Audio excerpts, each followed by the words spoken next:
Hello viewers and welcome to Learn with JGO. In today's video, we shall be discussing how to approach summary questions in WAEC examinations. The strategies I will put out can as well be used in other areas of the language that requires the production of brief information.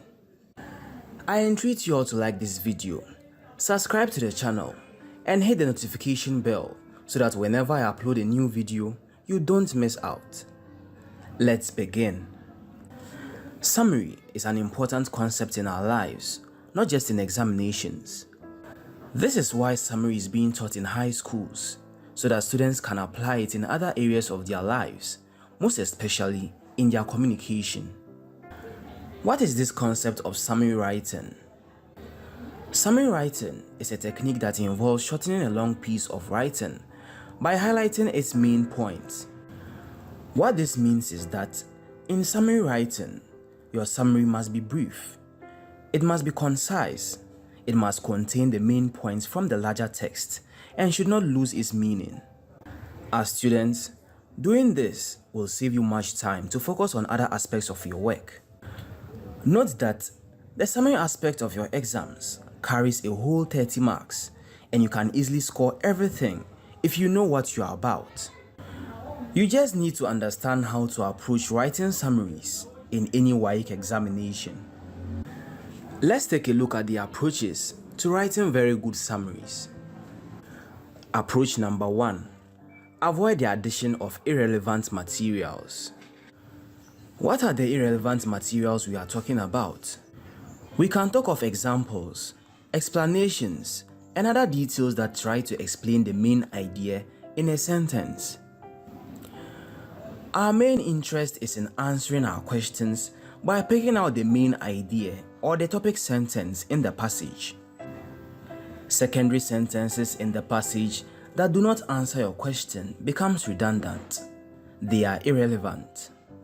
Try as much as possible to avoid them.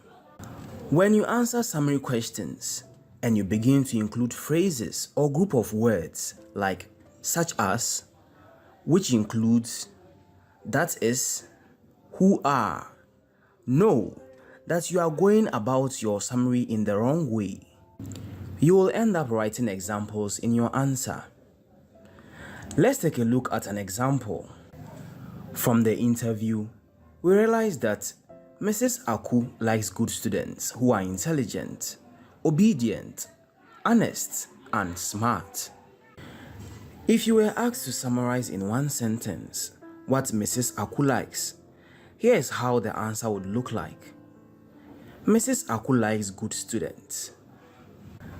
Resist the temptation of adding examples that explain how good the students Mrs. Aku likes are. They are unnecessary. Take note, the shorter your answer, the greater the chances of scoring full marks. In this same respect, adjectives and adverbs can be classified as part of the extraneous materials that should be excluded in your answers. They are modifiers and only add additional information to whatever that's being described. Example: the owner of the house has a beautiful daughter and a brilliant son. If you are asked to, for instance, summarize in one sentence how many daughters the owner of the house has, it can be written as, the owner of the house has a daughter. To make it shorter, the landlord has a daughter.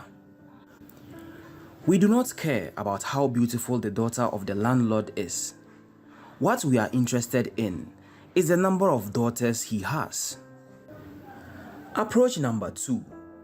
Always begin your summary answers with a noun. Most students get carried away by the fact that summaries must be short as possible. In doing so, they reduce the length of their answers by replacing nouns with pronouns.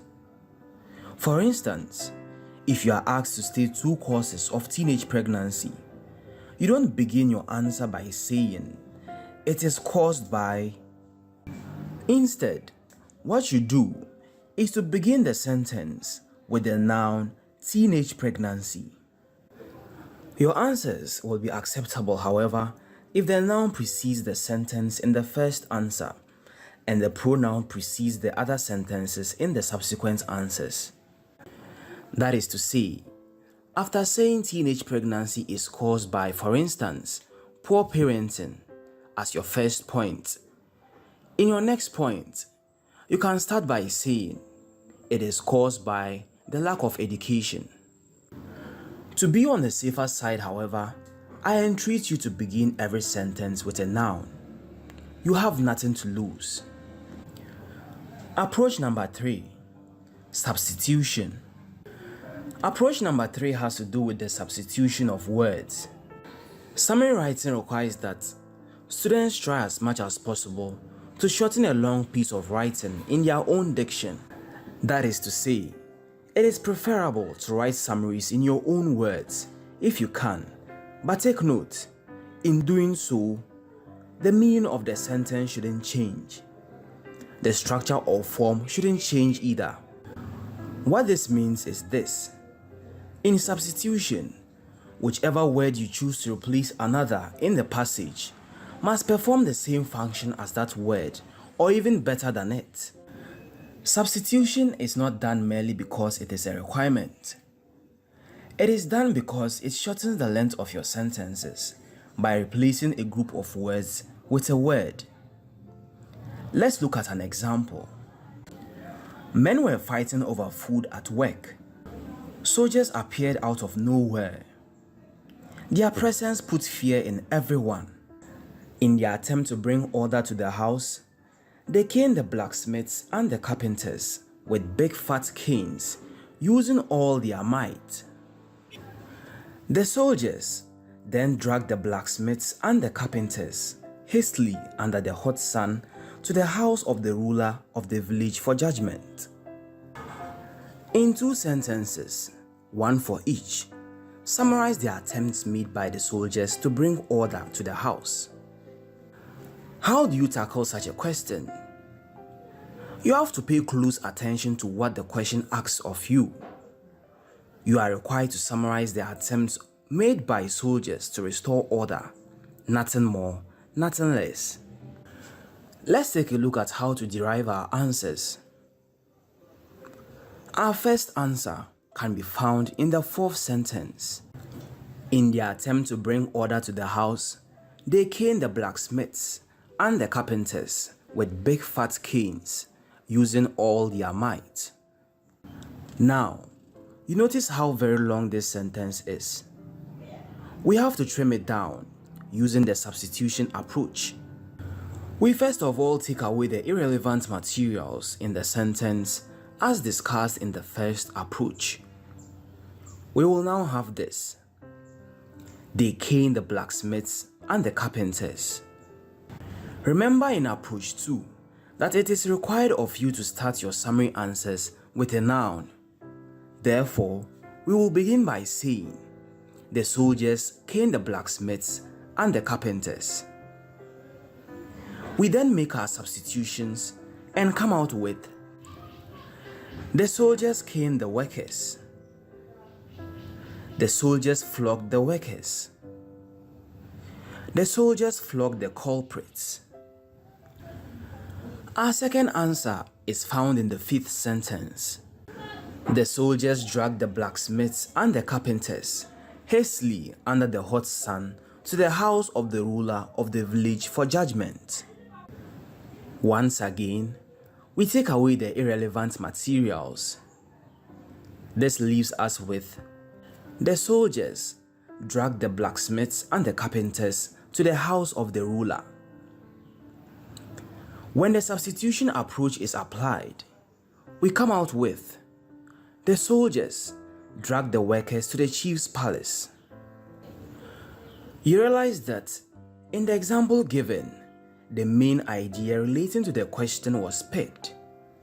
Any other words or phrases were either unnecessary or were given additional information to the sentence and so was discarded. Approach number 4. Approaching summary questions that deal with comparisons. Students may be required in an examination to answer summary questions that have to deal with the comparison of one thing to another. You may be asked to show similarities or differences, but when you are asked, know how to go about it. And this is how. In terms of similarities, certain words are key when answering your summary questions. Words such as both, and, like, as well as are advised to use in order to show similarities. For instance, if you are asked to summarize the similarities between a cow and a sheep, you can say, both animals are ruminants. The word both put the cow and the sheep in one bracket, indicating how identical they are. On the other hand, you may be asked to fish out the difference of one thing from another in a passage. Once again, certain words are key as far as the simplicity of your sentences are concerned. Words like while, but, whereas, whilst are essential to use in showing the differences. When asked to, for instance, show the difference between a cow and a sheep, you can say, a cow has a long tail, while a sheep has a short tail. Approach number 5. Complex sentences. Students should try as much as possible to avoid presenting complex sentences as answers to their summary questions, especially if these sentences contain more than one answer. In complex sentences, you often find linking words or conjunctions, linking at least one independent clause to a dependent clause. Let's take a look at an example. Billionaires love to drive old cars, even though they are rich and famous. In 2 sentences, one for each, summarize the qualities of billionaires. It will be wrong to say, billionaires drive old cars, even though they are rich. Why is this wrong? This is wrong because 2 points are being compressed into a single sentence as an answer. Remember, in summaries, we keep it simple and concise. Therefore, we have to provide an answer with simple sentences. What we can say is billionaires drive old cars. Billionaires are rich. Billionaires are popular. Take note, you will be penalized by the examiner for providing complex sentences. Try as much as possible to avoid this. Approach number 6. Subject-verb agreement, punctuations, and spellings. Many students often forget that writing summaries means writing English language, which requires that the rules of English grammar are followed. In writing down answers to summary questions, students must carefully ensure that there is concord or that their sentences are grammatically correct. You cannot begin a sentence by saying, John have gone to school. This is wrong. The examiner looks out for all these mistakes. There is no agreement between the subject John and the verb have in the sentence. Instead, you must say, John has gone to school. Another thing has to do with spellings. Ensure that you are capable of spelling every word you intend to use in your answers, because that would be checked too. Summary answers are usually not long, and so you must take your time to ensure you've spelled your words correctly before moving on to the next section.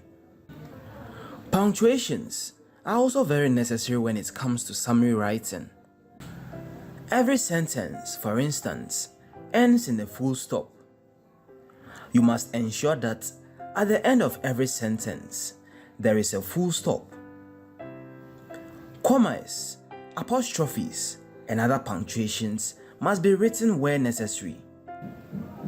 If you underestimate the importance of grammar, spellings, and punctuations in your summary writing, you do it at your own peril. Approach number 7. Mindless lifting. A lot of attention should be given to this aspect of summary writing. You don't just reproduce whatever you see on the passage for your examiner as answers. You will lose some marks for that. If taking words from the passage verbatim is what is required of you, then it means there will be no need examining you on summaries. Summaries are meant to test your understanding or comprehension of a passage and how best you can try to compress sentences in the passage in your own words with respect to the above approaches. Of course, it doesn't mean you cannot pick some words from the passage. You are allowed to pick a word or two from the passage if you cannot find a suitable substitute for it. You will be severely penalized, however, if all you do is copying word for word in all your presented answers. Example: the young man who is here to marry is preparing a delicious food. You may lose some marks for saying, the young man is preparing a delicious food. All these words have been copied word for word from the main text. Instead, what you have to do is to find out whether you can replace a word or a group of words with your own word, and then present your summarized answer. We can present our summarized answer as, the young man is cooking. Better still, we can say, the bachelor is cooking.